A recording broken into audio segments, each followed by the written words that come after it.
Bonjour Laure. Bonjour André.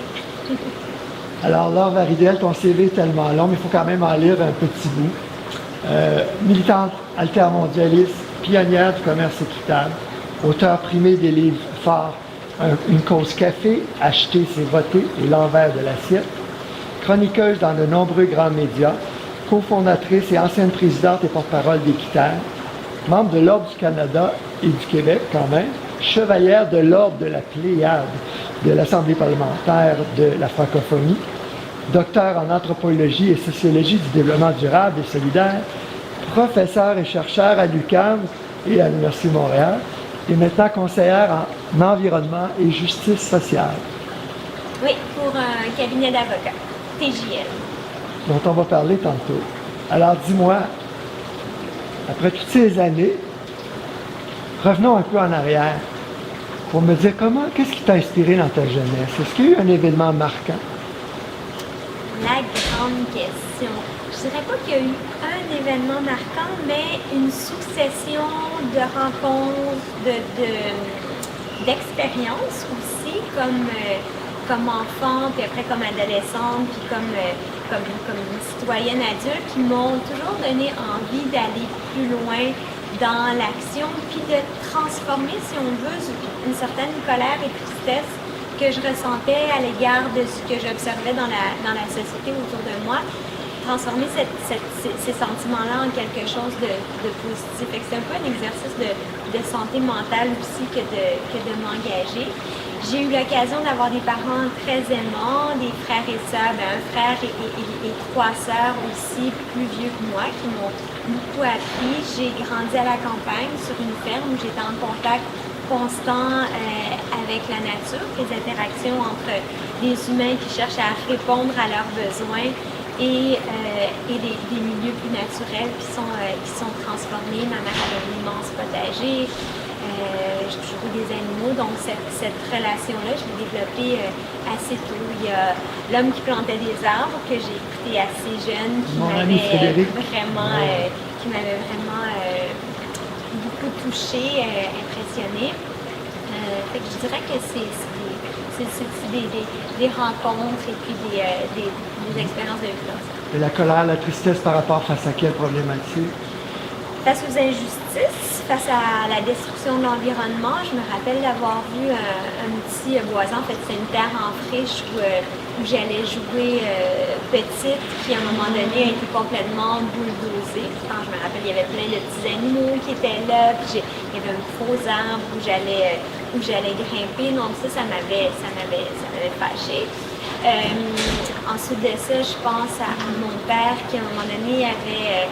mes parents n'avaient pas beaucoup de sous, puis à un moment donné, il avait signé un contrat de ferme avec, je pense que c'était Carrier ou une autre grande compagnie céréalière. Et là, il avait, les contrats de ferme, en fait, les contrats d'achat étaient signés plusieurs mois à l'avance, donc bien avant qu'on sache à quoi ressemblerait la récolte. Et le prix était fixé d'avance. Donc, ces compagnies-là avaient accès à des technologies qui leur permettaient d'anticiper davantage la météo et ce qui se passait. Donc, mon père avait l'impression que c'était un bon prix, il avait signé le contrat. Et ensuite de ça, il s'était ramassé à même pas avoir suffisamment de grains pour le vendre à ce prix. Il avait dû acheter un prix plus élevé du grain pour honorer son engagement avec la compagnie. Je me rappelle, ça avait été vraiment difficile pour mes parents à ce moment-là, mais mon père avait respecté sa parole, puis ça m'avait choqué ce genre de situation. Donc les combats de David contre Goliath, j'ai toujours l'impression qu'ils étaient nécessaires si on voulait changer les choses. Tu l'as vécu cette insécurité-là dans ta propre famille. Ouais. Donc il y a beaucoup de gens dans les pays en développement qui en bénéficient aujourd'hui. Ouais. C'était la cause café, comment est-ce que c'est venu? Alors, mon travail sur le commerce équitable, une cause café. À ce moment-là, j'étais en train de terminer mon bac à l'Université McGill. J'ai étudié en sociologie et études du développement international. ESEED, qui est devenu Équiterre par la suite, venait tout juste d'être créé. En fait, ça faisait peut-être 2 ans. On était une gang de bénévoles et d'amis qui s'impliquaient et qui voulaient changer le monde. Mais à ce moment-là, on n'avait vraiment pas beaucoup de ressources. On était tous étudiants. Et j'avais envie de faire un dernier projet de recherche qui serait utile, où je pourrais, après ça, utiliser les données pour contribuer à mon implication à Équiterre. À ce moment-là, on travaillait déjà sur les questions alimentaires. On avait publié la version française de Hungry for Justice, qu'on avait traduit par Justice sans fin, FAIN.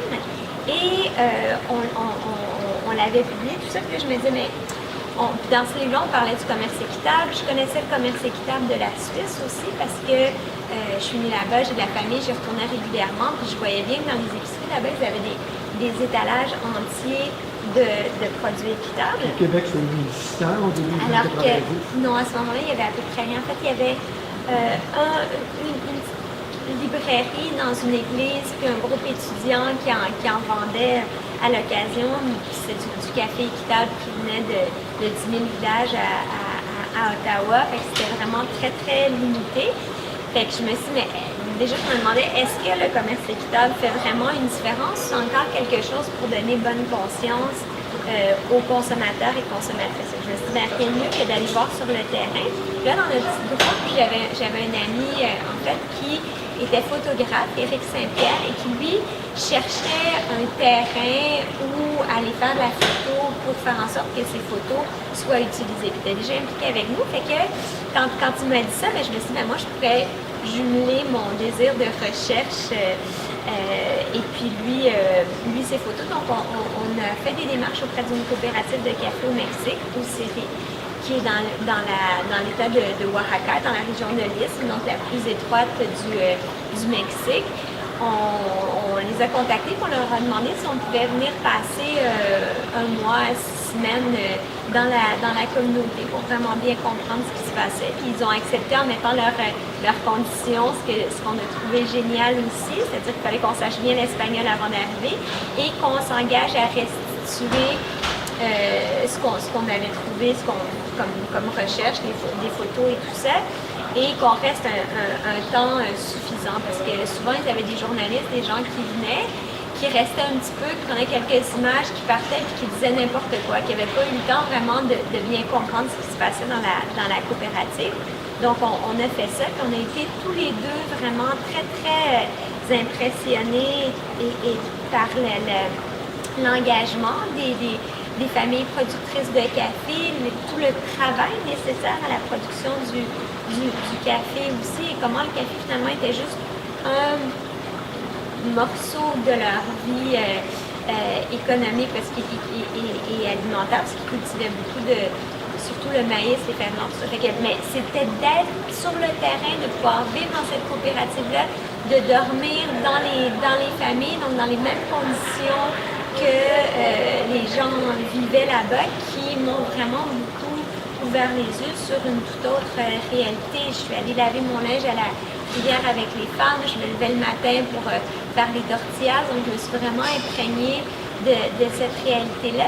C'est, je pense, qui m'a donné un élan au retour pour partager leur histoire et puis dire qu'ici, on pouvait changer des choses qui avaient un impact là-bas, parce qu'ils nous l'ont bien dit, parce qu'à mon élan, j'ai presque envie de déménager au Mexique pour toujours. Vous savez, c'est pas ici que tu peux nous être utile, tu peux nous être plus utile à influencer les consommateurs dans les pays du Nord et puis au Québec, au Canada. Donc, quand on est revenu, on a fait une grande campagne de sensibilisation et d'action. Oxfam nous a donné des sous, nous ont permis de développer une trousse pédagogique. On a fait une bande dessinée, on a fait des petites fiches d'information et d'action qui facilitaient le travail de groupes de jeunes un petit peu partout à travers le Québec. Donc, on a vraiment réussi à créer un effet boule de neige. C'est dans ce contexte-là que j'ai écrit mon premier livre, Une pause café, tellement une longue histoire, qui a servi si on veut, vraiment donner un élan au commerce équitable au Québec. Puis ce qui a été génial aussi, c'est que au départ, ce livre-là devait juste être comme publié puis utilisé par nous dans nos réseaux.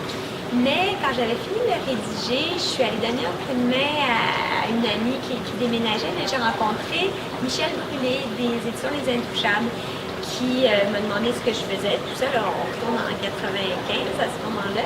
Et là, je lui ai parlé du livre, il m'a demandé de voir le manuscrit et le lendemain, il m'a rappelé, il m'a dit écoute, je veux publier ce livre-là. Donc, son implication a fait en sorte que le livre s'est retrouvé diffusé dans les grandes librairies partout à travers le Québec et que lui a fait un travail médiatique qui a fait en sorte qu'on s'est retrouvé sur des grandes tribunes à Radio-Canada, au Devoir, à la presse et tout ça. Et là, tout d'un coup, ça a vraiment généré un engouement qui a dépassé de loin ce à quoi on s'attendait. Il faut se mettre dans le contexte que moi, je finissais mon bac, j'ai commencé un certificat en com à l'UQAM à ce moment-là, mais on était tous des étudiants qui avaient finalement très peu de moyens. Et quel genre d'impact est-ce que ça a eu? Je me souviens d'un certain critique au Devoir autour de 2002 qui nommait l'inoffensive, avec pleine de bonnes intentions et tout ça, mais que ça ne changeait pas grand-chose au marché de l'alimentation, en fait. Le commerce équitable, c'est marginal. En fait, cette critique-là de Jean-François Nadeau est venue beaucoup plus tard, en fait, alors que j'avais terminé ma maîtrise en environnement à l'Université Victoria et que j'étais retournée dans les plantations de café au Mexique. Je suis allée aussi faire un tour au Guatemala, donc c'était non seulement ce que je partageais dans ce livre-là, ça allait même beaucoup plus que le travail qui avait été fait après, avant plutôt avec une pause café. Et en fait, on sentait bien en disant veux-tu recommencer la question? Alors, ça va. Excuse-moi, j'ai oublié, je ne suis pas fixée à ça. Ah, OK. Donc, en fait, on sentait bien en lisant l'article que le journaliste ne maîtrisait pas du tout le sujet, qu'il n'était jamais allé dans une plantation de café pour voir quel était l'impact et la différence entre une production comment est-ce que la vie conventionnelle. de ces gens-là a changé? Tu as vu avant et après les conditions de vie? J'ai vu la différence dans les grandes plantations aussi, où les travailleurs sont des ouvriers saisonniers et les communautés qui, elles, bénéficient d'un prix plus élevé pour le café. C'est sûr que ça ne devient pas des communautés riches du jour au lendemain. C'est très complexe, les enjeux de développement. Il faut savoir que les producteurs de café aussi, dans les coopératives, c'est juste une partie de leur activité. Certains vont avoir 1 ou 2 hectares, d'autres vont avoir un demi-hectare de café. Tu ne peux pas penser vivre toute l'année avec aussi peu de production que ça, même si le café est vendu à un très bon prix.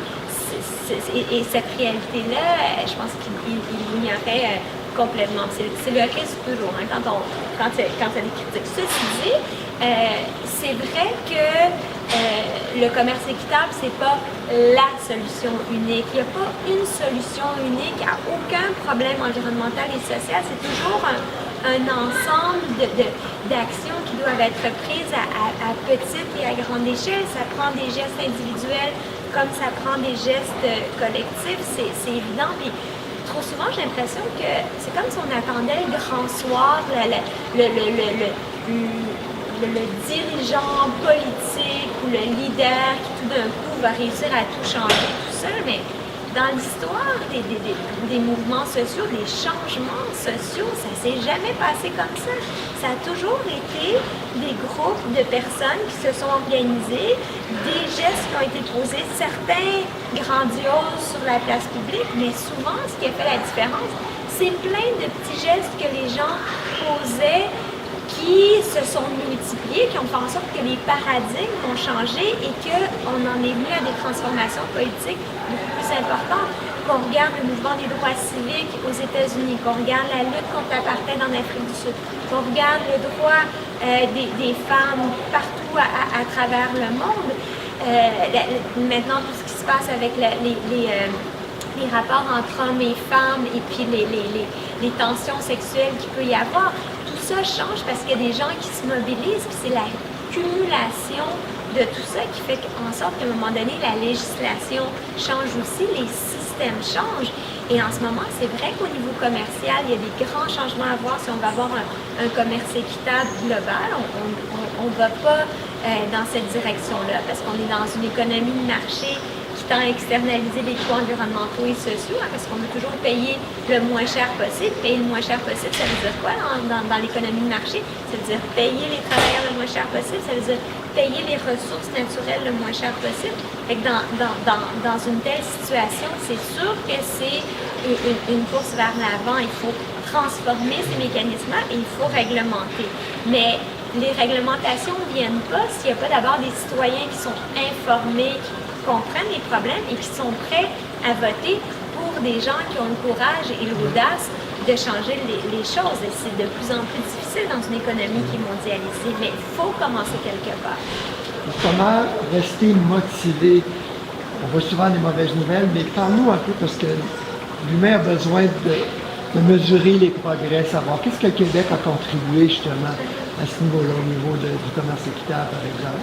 Sur le plan du commerce équitable, on a fait une grande différence. Même le début de notre campagne, Juste Café, on avait tout traduit en anglais et les acteurs du commerce équitable aux États-Unis ont utilisé ça aussi énormément. Au Canada anglais, beaucoup de groupes en Colombie-Britannique, en Ontario et autres.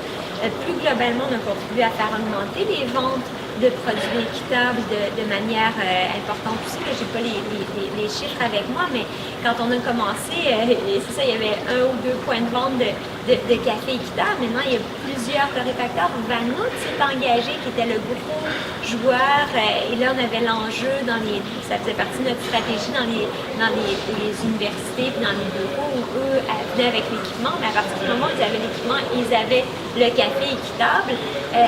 C'est des gros volumes de café équitable qui ont pu être achetés aujourd'hui. C'est un des grands joueurs. Puis il y a des cafés Rico qui a été le premier torréfacteur équitable. La Rimouski, la brûlerie d'ici aussi a été une des premières à aller chercher du café vert au Nouveau-Brunswick pour en torréfier, distribuer autour. Fait, tout ça, c'est le fruit de l'implication de plein de gens qui sont dit moi je peux faire une différence.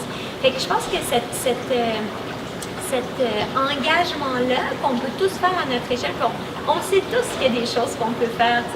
Même moi qui suis engagée là-dedans depuis, enfin je suis impliquée depuis les jours secondaires, j'ai commencé à m'impliquer, mais je sais que je pourrais même en faire plus que je fais maintenant, je n'arrive pas à tout faire parce qu'à un moment donné, on est limité dans le temps, mais je pense que c'est ensemble. Si chacun fait ce qu'il peut, puis après ça, le plus possible, qu'à un moment donné, les structures vont se transformer, puis ça va devenir la norme plutôt que... Je te dirais, au Québec, moi je dis souvent qu'on n'est pas toujours les premiers, mais quand on se met une idée dans la tête, on y va à fond. Parle-moi de ton dernier projet, mais la lettre était dans le devoir, sur les communs. Oui, en fait, on est un petit groupe de chercheurs et d'acteurs terrain qui réfléchissons à la notion des communs, qui est cette approche de gouvernance, on peut dire, par rapport aux ressources qui vise à...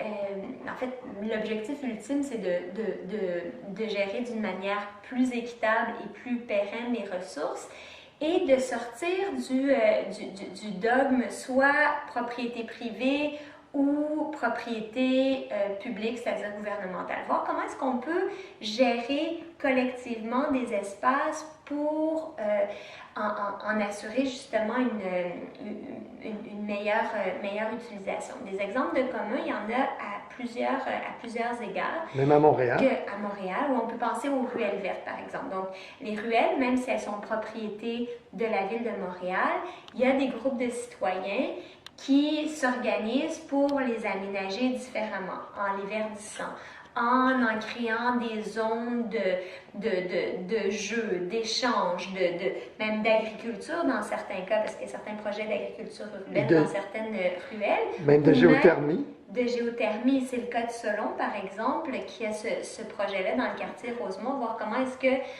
les citoyens peuvent se mettre ensemble pour récupérer la chaleur sous la ruelle et la redistribuer grâce à la géothermie. Wikipédia, c'est un exemple de commun numérique où chacun contribue à enrichir les connaissances collectives. On peut penser à, en fait, dans le secteur de l'économie sociale, il y a plusieurs exemples de communs où des gens, par exemple, je pense à Entremise qui vont voir comment est-ce qu'un local, en fait, plus qu'un local, un bâtiment qui est de propriété publique peut être temporairement mis au profit d'organisations de tout genre. Voilà, donc l'idée, c'est de voir comment est-ce qu'on peut gérer ça avec des petits groupes de gens qui sont impliqués généralement dans ce lieu-là, pour prendre des décisions qui soient plus éclairées. Puis il y a même, dans le fond, il y a quelques années, Léonore Ostrom qui a gagné le prix Nobel d'économie pour son travail sur les communs où finalement, elle venait démontrer que l'espèce d'idée que pour qu'un territoire soit bien géré, il fallait qu'il soit privatisé, à ce qu'on a entendu beaucoup, puis on faisait beaucoup référence à un article qui avait été écrit qui s'appelait The Tragedy of the Commons, où on disait, si on laisse un espace à lui-même, ça va devenir, il va être surutilisé, surexploité, puis finalement, ça va être dramatique sur le plan environnemental. Elle démontre que non, en fait, le meilleur moyen de bien occuper un territoire, l'utiliser de manière pérenne et équitable, c'est d'avoir un groupe d'utilisateurs qui prennent des décisions de manière démocratique. Donc, c'est pas seulement une personne qui va, dans certains cas, utiliser toutes les ressources et partir après.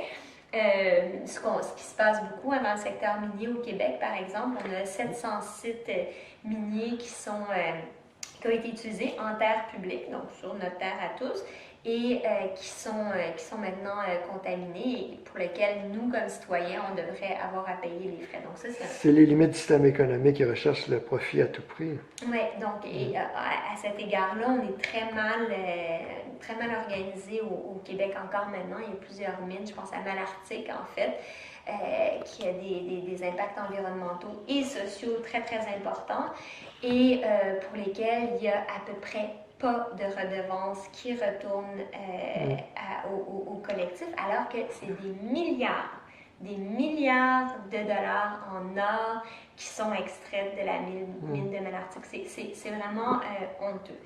Ça me fait penser tantôt avec Steven, on discutait que si l'industrie n'a pas de fusil sur la tempe, menace de réglementation, voire de nationalisation, il y a peu d'incitatifs pour la faire bouger. Oui, bien, les entreprises, en fait, sont organisées pour répondre à leurs fonctions. Hein. S'il n'y a pas une réglementation qui les oblige ou si le marché n'envoie pas un signal très clair que s'ils continuent dans ce secteur-là, ils vont perdre de l'argent, ils ne le font pas.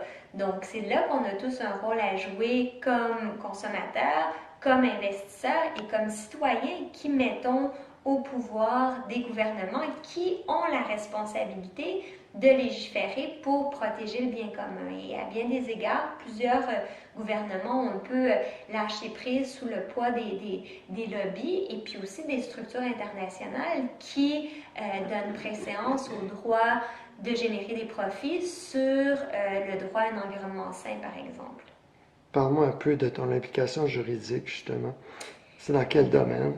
Alors, depuis quelques mois, je suis conseillère en environnement et justice sociale à Trudel Johnston L'Espérance, qui est un cabinet d'avocats spécialisé en recours collectif. Le nom n'est pas très connu, pourtant beaucoup de causes qu'ils défendent sont connues. C'est eux qui, pour le CQDE, ont fait pro bono la défense des belugas à Kakuna et qui ont gagné. C'est eux aussi qui récemment ont gagné un cas en appel pour les citoyens de Sutton qui se sont mobilisés pour des enjeux de zonage et de réglementation qui permettaient des constructions et du développement dans des zones où les écosystèmes étaient fragiles. C'est ce cabinet-là aussi qui, avec d'autres, porte depuis plus de 20 ans la lutte contre les compagnies de tabac, donc qui poursuivent l'industrie du tabac. On est toujours en attente d'une réponse de la Cour d'appel, parce que l'industrie est évidemment allée en appel, mais ils ont gagné en Cour supérieure. Donc, ils ont gagné contre IBM, donc c'est vraiment des avocats engagés qui n'ont pas peur des combats de David contre Goliath. Puis ils ont un modèle d'affaires que je trouve super intéressant, parce que souvent les gens ne vont pas en justice parce que ça coûte trop cher. Hein? Et c'est vrai que ça coûte très cher les frais d'avocat. Donc, eux, ce qu'ils font avec leur modèle, c'est que les citoyens, dans le cas de recours collectif, n'ont pas à débourser à l'avance quoi que ce soit. Donc, le cabinet est payé seulement s'il gagne. Puis à ce moment-là, ben, ils vont gagner. Les honoraires dépendent, c'est fixé avant, donc ça va généralement autour de 20 ou 25% des sommes. Quand il y a une somme qui est donnée, donc dans le cas de Sutton ou dans le cas des Beluga, c'était du travail 100% pro bono parce qu'il n'y avait pas d'argent à dégager là. Par contre, parfois, ils gagnent des causes qui sont très lucratives et cet argent-là leur permet après d'investir du temps dans des projets qui sont parfois plus risqués ou parfois pour lesquels ils savent très bien qu'il n'y aura pas de compensation financière. Donc, je trouve que c'est vraiment un beau modèle. Même si c'est une entreprise privée, il joue un rôle pour le bien commun qui est social très important. Pour moi, il travaille vraiment pour la justice, comme on devrait travailler pour la justice. Donc, je suis très fière de m'être associée à eux. Tu es mariée au patron du cabinet, oui, hein? un des associés, ce qui m'a permis de bien connaître de l'interne leur mode de fonctionnement et être complètement en confiance. Mm-hmm. Parle-moi de ton futur livre, un petit mot. Est-ce qu'on a le droit d'avoir un avant-goût? Oui, je peux vous en dire un mot. En fait, c'est ma thèse de doctorat que je suis en train de transformer en un livre qui sera plus accessible et plus intéressant à lire qu'une thèse de doctorat.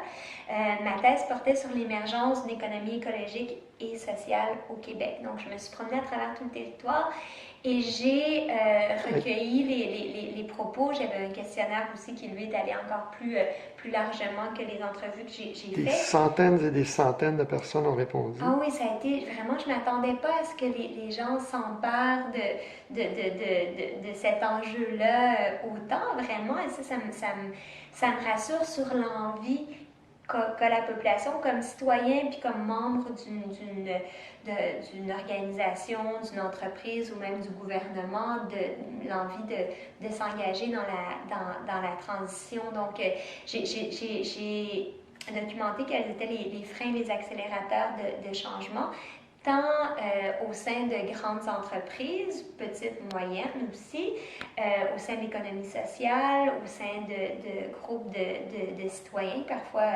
dont le rôle était parfois de se mobiliser contre un projet de développement économique, et aussi d'acteurs dans le gouvernement. Donc, on pense aux gens qui travaillent dans les centres de santé, qu'on pense aux gens qui travaillent dans nos écoles et autres, un petit peu partout.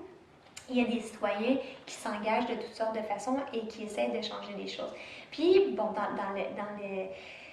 dans les réponses qui sont beaucoup ressorties en termes de freins, puis on s'y attendait, l'enjeu économique est beaucoup ressorti, hein, que ce soit en termes de choix individuels pour poser des gestes de consommation responsables, que ce soit pour des entreprises qui devaient changer leurs pratiques. Mais quand on grattait un petit peu dans l'histoire de tout un chacun, ce qui a été fascinant de voir, c'est à quel point ce qui était le principal accélérateur, en fait, relevait beaucoup plus du cœur. En fait, c'était lié à des relations sociales, à une envie de prendre part à quelque chose de plus grand que soi, de faire partie des solutions. Plusieurs le faisaient, même des personnes plus âgées à qui j'ai parlé, en réflexion par rapport à ce qu'ils allaient laisser à leurs enfants ou petits-enfants. D'autres, c'est comme si c'était naturel. Déjà, enfants, ils avaient eu une connexion avec la nature parce qu'ils faisaient beaucoup de camping, beaucoup de plein air, puis ils avaient vraiment un attachement presque amoureux et ils avaient envie, ils ne voulaient pas laisser des écosystèmes qu'ils aimaient être détruits. Donc, il y a toute une dimension finalement qui est d'ordre psychosociale et affective qui est vraiment centrale. Puis souvent, quand on essaie de mobiliser, on travaille au changement de comportement, on s'adresse beaucoup à la tête. On a beaucoup de chiffres, de données. Puis c'est vrai, toutes les données scientifiques sont là pour nous pousser à l'action, à des transformations très importantes. Mais malheureusement, souvent on a du mal à passer de la parole aux actes, même si on le sait qu'il faudrait. Et ça prend un déclencheur au niveau émotionnel pour souvent que nos bonnes intentions se traduisent en action. Puis des fois, bon, c'est ce que j'ai documenté, il y a beaucoup si on veut, des sentiments positifs liés à l'amour, mais parfois aussi, c'est des crises. C'est parce que il y a une maladie, par exemple. Hein, tout d'un coup, un cancer qu'on associe à l'exposition à des produits chimiques ou à tel type de comportement ou tel environnement qui fait en sorte que les gens se mobilisent et disent ben non, là, je vais changer des choses, là, ça peut pas continuer. Donc, ce que ça fait dire, c'est qu'il faut travailler à la fois sur la tête, l'information, la science, les données pour bien comprendre, et il faut travailler aussi sur les dimensions affectives et les liens sociaux qui vont faire en sorte qu'on va avoir le goût de travailler ensemble et qu'on va prendre plaisir à faire partie des solutions plus que des problèmes. C'est justement l'amour, la passion qui peut surmonter la peur, l'inquiétude. Oui, puis la peur, c'en est un frein important aussi. Puis la peur de manquer d'argent, ça, c'en est un aussi pour certains. Puis tout n'est pas rationnel dans l'analyse qui est faite, qui font qu'on pose tel geste ou tel autre. Puis un exemple d'irrationalité, par exemple, individuelle et collective, c'est la place de l'automobile dans nos vies et dans nos villes. Hein. Si on regarde ça juste objectivement, une voiture, c'est stationné 95% du temps. 95% du temps, ça occupe un espace en ville qui pourrait être utilisé, ou à la campagne, hein, qui pourrait être utilisé pour autre chose. En termes économiques aussi, pour beaucoup de ménages, la dépense pour la voiture est équivalente à peu près à ce qu'on dépense sur le plan alimentaire. Et alors que quand on veut économiser, souvent où est-ce qu'on coupe, ça va être sur la nourriture qui affecte directement notre santé, alors que la voiture, c'est souvent un frais qui est fixe. Donc, si on réfléchissait à comment, par exemple, mettre un peu plus de nos ressources ensemble pour se payer des excellents systèmes de transport en commun ou de transport collectif, puis on peut penser aussi à pas juste aux gros autobus ou au métro, on peut penser à des taxis à plusieurs, on peut penser à des petits véhicules, des minibus, comme ça se fait dans plusieurs villes du monde, qui sont beaucoup plus agiles pour se déplacer, puis qui coûtent moins cher. Donc, ça coûte cher, un autobus dans lequel il y a juste 5-6 personnes, c'est pas rentable, puis c'est une empreinte écologique aussi. Donc, il faut réfléchir autrement et en revenir à la notion de besoin, hein, parce qu'on souvent on va entendre les gens dire « j'ai besoin d'une auto ». Mais en fait, le besoin, c'est pas tant d'une auto que c'est un besoin de mobilité, un besoin d'être capable de se déplacer du point A au point B. Donc, comment est-ce qu'on peut répondre à ce besoin-là? Et de liberté. Oui, aussi, d'une manière plus écologique et plus économique et plus socialement responsable aussi, hein, parce qu'il y a beaucoup d'inconvénients aux voitures en termes de bruit, de santé publique et autres. Fait que finalement, ça invite à penser dans une plus grande complexité, mais penser les enjeux en partant de ce qu'est les véritables besoins. Parce qu'on a construit tout un échafaudage de soi-disant besoins, mais qui, dans le fond, sont souvent tellement loin du vrai besoin qu'ont les gens que ça a plein d'autres impacts, puis c'est beaucoup moins efficace que ça pourrait l'être ultimement. Fait que ça implique de repenser nos vies, nos villes, nos campagnes, notre relation, nos J'allais relations dire, dans les uns ta avec propre les autres vie, aussi. qu'est-ce que tu as changé? C'est quoi que tu as réalisé? As-tu des faux besoins que tu as Ah jetés oui, ben dehors? c'est sûr, moi aussi, il y a des choses que, un geste qu'on a posé récemment, même si on va régulièrement à la campagne, c'est celui de ne pas avoir de voiture. Donc, on habite à proximité de métro et d'autobus, donc ça c'est très pratique. Mon mari va travailler à pied, moi je me déplace beaucoup en vélo, les enfants à pied ou en transport en commun. Fait que, ce qu'on fait, c'est que quand on va à la campagne, à ce moment-là, on loue des voitures. On est aussi membre de communauto. Donc, c'est comme ça qu'on a décidé d'un point de vue transport. D'un point de vue alimentation, mais ça fait longtemps que les choix sont faits à essayer d'acheter des produits qui sont les moins emballés possibles, les plus locaux possibles, les plus bio possibles aussi, les plus équitables possibles, réduire notre consommation de viande. Bon, à ce niveau-là, par contre, j'ai un mari qui chasse, donc on mange de la viande. À l'occasion, on la mange en la respectant énormément. Quand on en mange, c'est une fête. Moi, j'ai été végétarienne pendant longtemps, puis à cet égard-là, j'ai changé un peu de l'autre côté, mais je pense que ça prend une certaine, dans mon cas, ça m'a pris une certaine souplesse à ce Est-ce niveau-là. que ça t'a pris un peu de spiritualité amérindienne pour accepter de manger un animal, chassé en particulier? Oui, ben peut-être, mais moi, je chasse pas, mais je suis capable de comprendre le plaisir et le bien-être ressenti à être dans la nature, ce qui est la principale activité des gens qui chassent, mais je dois vous dire que c'est sûr que ça me fait un pincement au cœur. Ceci dit, je pense que c'est des animaux qui ont une plus belle vie que dans la majorité des élevages de loin. Bon, il y a des élevages bio aussi où le bien-être des animaux est central. Puis je mange à l'occasion aussi un peu de viande bio.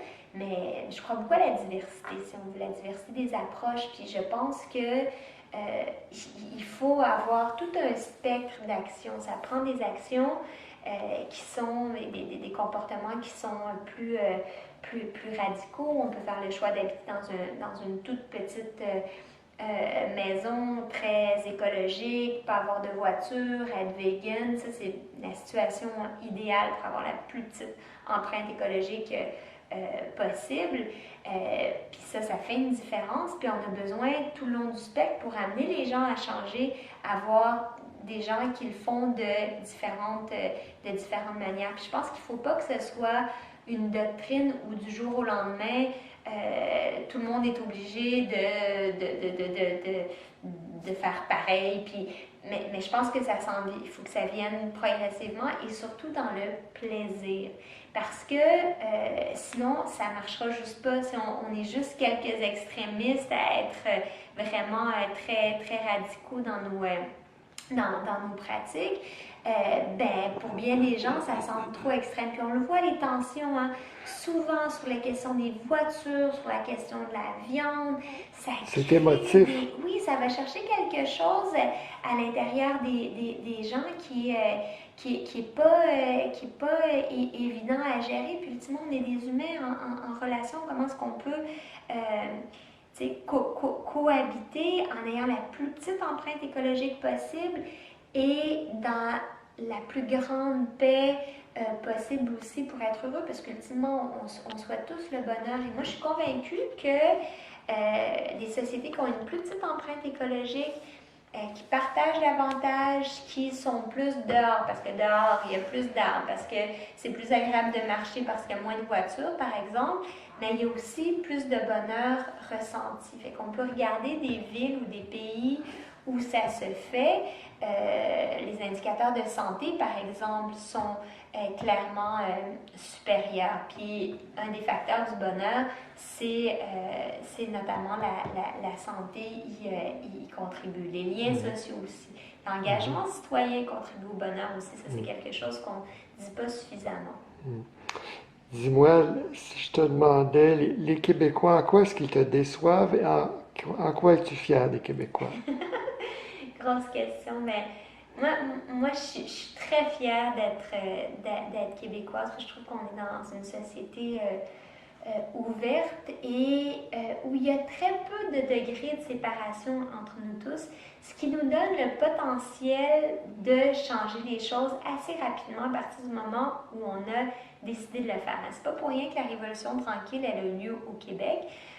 Un des enjeux, c'est justement c'est qu'on se connaît tous un peu, puis à partir du moment où une bonne idée fait sa place, on peut vraiment faire en sorte qu'elle prenne, qu'elle prenne de l'expansion. Donc, On a la taille de la population suédoise, hein, puis le climat aussi. absolument. En fait, on a beaucoup de similarités avec plusieurs pays nordiques qu'on admire pour le faible niveau d'inégalité sociale et pour la petite empreinte écologique. C'est des pays qui ont des politiques publiques qui sont très progressistes et on pourrait s'en inspirer encore plus. Nous, c'est sûr qu'on a la pression des États-Unis puis du reste du Canada. On est très américains. Oui, absolument. Mais on a aussi, je pense, et puis notre histoire nous le montre, on a aussi une grande influence européenne, peut-être plus qu'aux États-Unis. Puis à quel niveau est-ce que tu aimerais qu'on bouge un peu plus? Ben, moi, j'aimerais qu'on s'engage de manière beaucoup plus audacieuse dans la transition écologique et sociale de notre économie. Puis ça implique des politiques publiques qui sont différentes. Ça implique des mécanismes qui internalisent les coûts environnementaux et sociaux, par exemple. Donc, il faut que les gestes qui soient le plus polluants soient ceux qui coûtent le plus ultimement. Donc, il faut, oui, taxer davantage les grosses voitures polluantes, puis utiliser cet argent-là pour financer le transport en commun, par exemple, ou l'électrification des politiques qui permettent une plus juste répartition des richesses. Il faut abolir les paradis fiscaux. Il faut créer une cohésion sociale. Faut que les gens aient le goût de faire partie de tout ça. Il faut que les gens, à la limite, aient le goût, comme c'est beaucoup plus présent en Europe du Nord, de payer des impôts parce qu'ils savent que ça va être bien utilisé, que ça va servir au bien commun, que ça va permettre des meilleures écoles, un meilleur système de santé, tout un environnement qui va leur être bénéfique aussi. Donc, cette dynamique-là, il faut la créer ensemble. Et ça, c'est ensemble le mot qui compte. Ça ne peut pas être juste quelques personnes à gauche, à droite. Il faut créer un mouvement et passer de la parole aux actes. Puis il y a déjà des choses intéressantes qui se font. Même, on prend juste l'exemple de Montréal.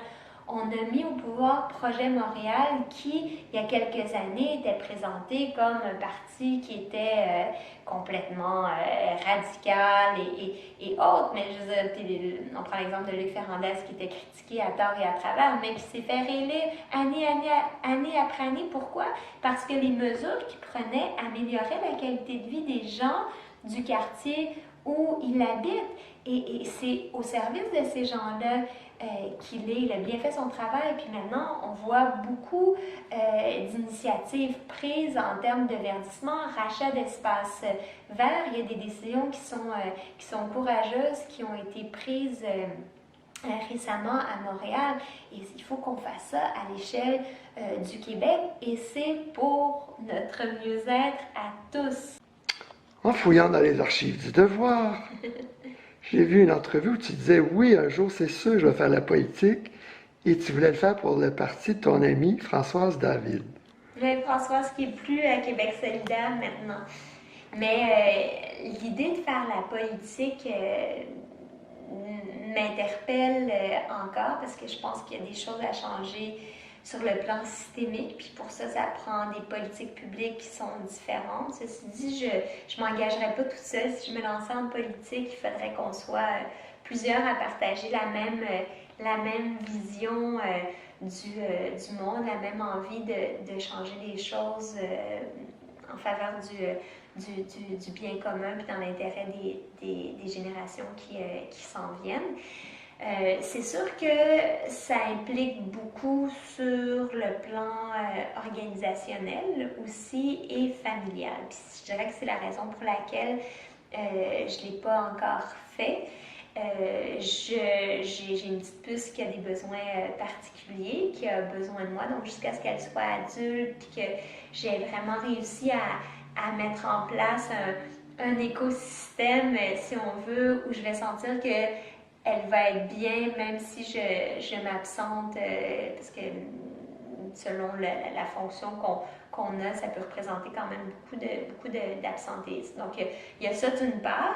Puis, d'autre part, une chose que je voulais faire, mais que j'ai faite, c'était d'approfondir ce dont le Québec a besoin pour faire la transition. Puis ça, je l'ai fait en faisant ma thèse de doctorat, où là, j'ai vraiment pu me promener, m'imprégner de la réalité des gens en Gaspésie, comme en Abitibi, Témiscamingue, à Montréal, à Québec. J'ai rencontré beaucoup de gens. Puis ça m'a vraiment permis de mieux comprendre ce qui pourrait être fait pour changer le cours de l'histoire, puis lui faire prendre le tournant qui est nécessaire pour faire face aux défis climatiques, aux défis des inégalités, à la perte de biodiversité, à la contamination chimique, etc. Combien de gens ont répondu à ton sondage? Et puis, c'est quoi les grandes leçons? Qu'est-ce qui t'enthousiasme dans leurs réponses? Il y a plusieurs milliers de personnes qui ont répondu si on combine les réponses d'individus et les réponses de représentants d'organisations divers.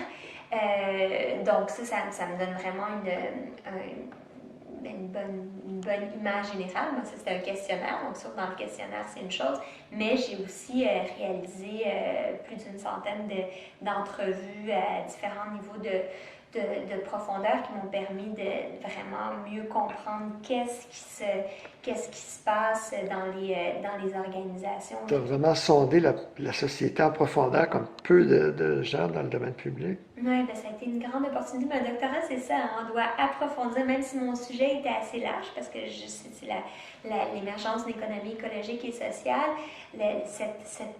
Ces rencontres-là ont été très bénéfiques, puis on compare beaucoup la réalité des régions puis de Montréal, puis c'est vrai qu'il y a beaucoup de différences dans les structures, les services et tout ça, mais fondamentalement, dans ce qui anime les gens, c'est très similaire. Qu'est-ce que tu vois changer au cours des 5-10 prochaines années, justement? C'est quoi les tendances qui dorment, là, qui sont en train de s'éveiller? Oh, il y a toutes sortes de phénomènes. Bon, sur le plan politique, je pense qu'on assiste à une certaine polarisation, c'est-à-dire que on dirait que ça s'en va vers deux extrêmes, puis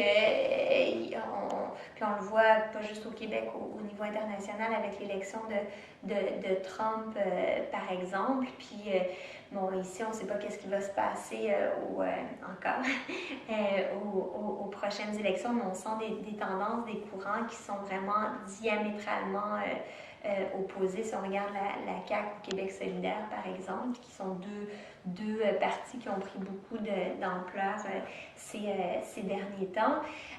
Sur le plan aussi plus transformation économique, l'intelligence artificielle, je pense que dans les prochaines années, va beaucoup transformer nos vies. Je pense qu'elle a le potentiel d'amener du positif. Je pense notamment sur la question de la mobilité, des déplacements. Hein. L'intelligence artificielle pourrait servir à réduire le nombre de voitures sur la route, par exemple, à favoriser une meilleure utilisation du transport en commun et autres. Ça, c'est non négligeable, mais elle représente aussi certains risques parce que c'est la prolifération d'engins aussi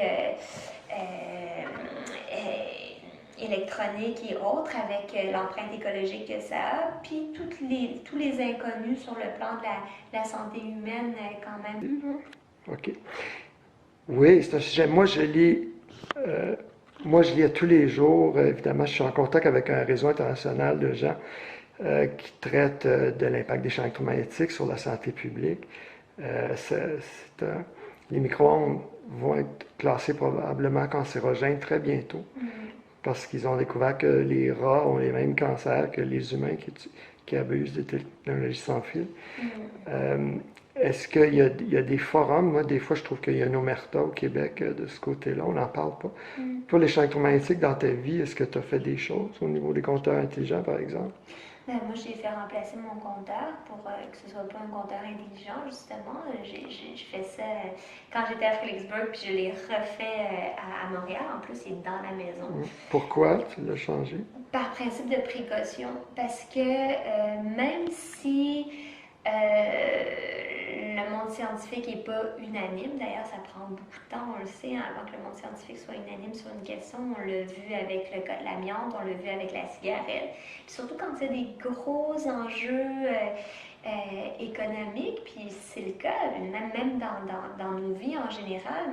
Moi, si on me disait que là, je ne pouvais plus utiliser le Wi-Fi, je ne pouvais plus utiliser mon cellulaire, je ne pouvais plus avoir accès à Internet, je serais honnêtement très embêtée parce que je trouve ça extrêmement utile d'avoir ces outils-là. J'en suis devenue dépendante, mais en même temps, je suis consciente qu'ils peuvent présenter un risque. Fait que c'est comme, j'ai l'impression que justement parce qu'on trouve beaucoup d'avantages à ces technologies-là, ça fait en sorte que jusqu'à un certain point, on se met la tête dans le sable.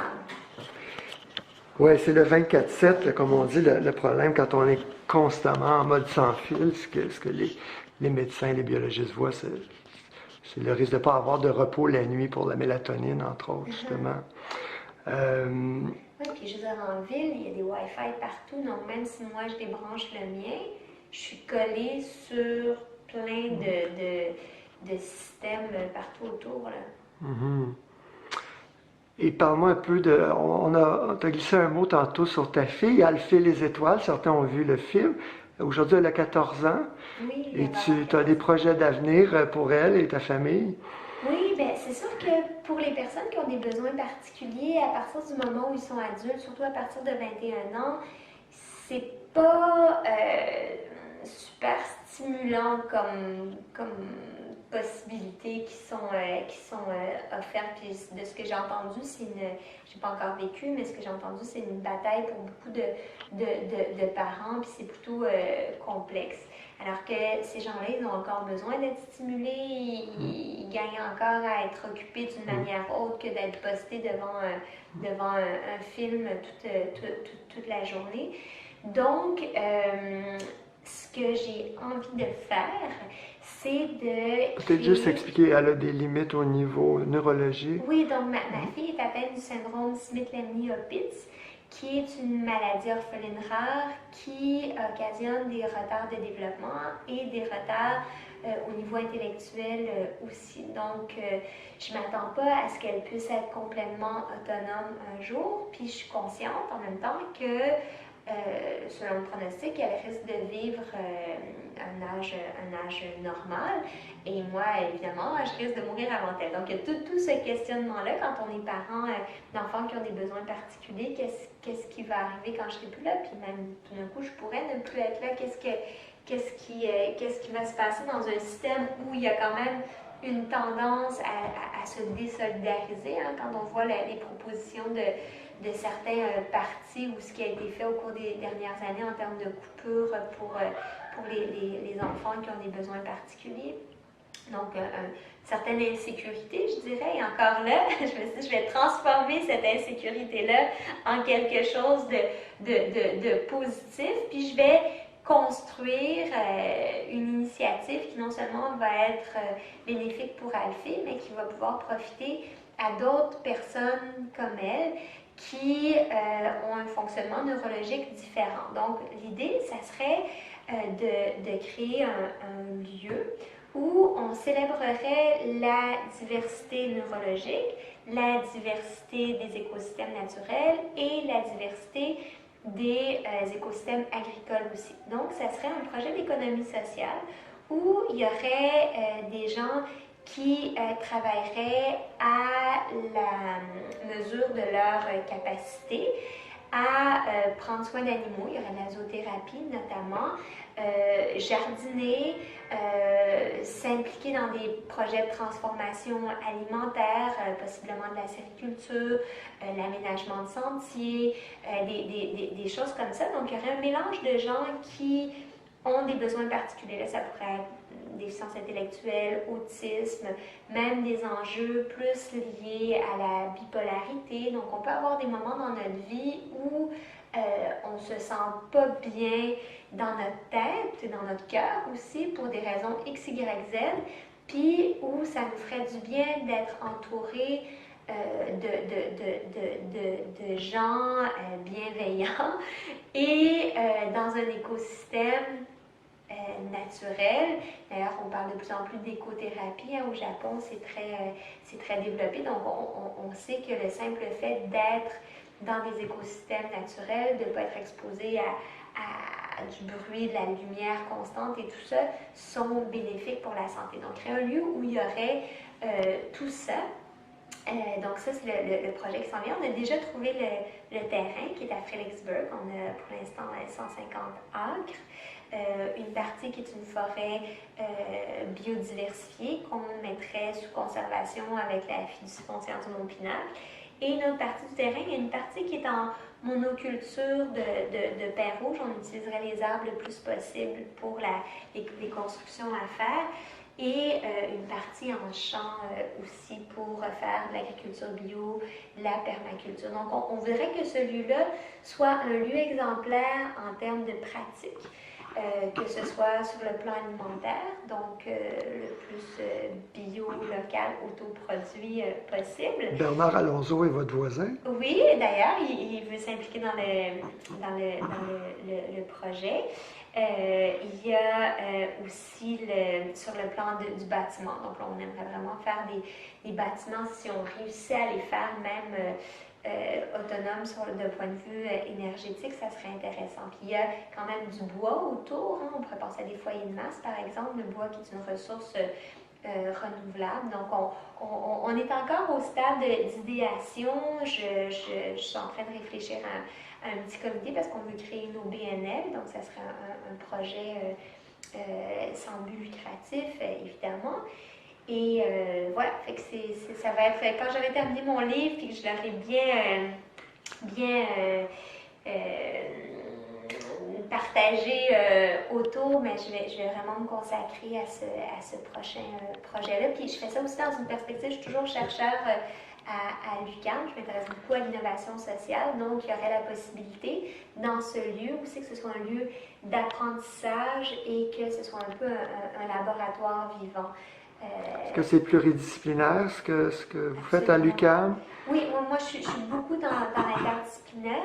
Je l'ai été tout au cours de mes études, parce que je crois beaucoup que c'est en mélangeant en faisant appel à différents courants de connaissances qu'on peut avoir une compréhension beaucoup plus complète de la complexité des enjeux et qu'on peut trouver aussi des réponses à ça. Il y a Yang Chen qui disait on ne peut pas résoudre les problèmes avec le même niveau de pensée que ce qui les a générés. Puis au cours des dernières décennies, on a été beaucoup dans la pensée en silo. Donc les ingénieurs chimiques sont d'un côté, les sociologues d'un autre, les urbanistes d'un autre et tout ça, alors que... Chacun a raison.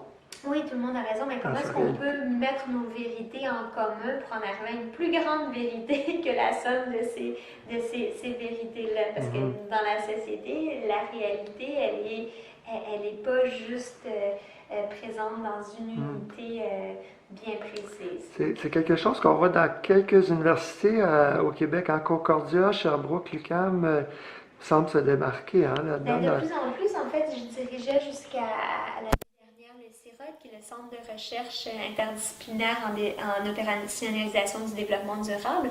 Et c'est exactement ce qu'on faisait, mettre ensemble des gens et des sciences sociales et des sciences plus dures d'ingénierie autour d'enjeux concrets en opérationnalisation du développement durable. Donc, c'est de voir comment est-ce qu'on peut mettre le monde de la recherche au service de transformation concrète dans toutes sortes de domaines, dans le secteur de la finance comme de l'urbanisme, il y a des choses à faire. Il n'y a pas une solution qui va tout changer.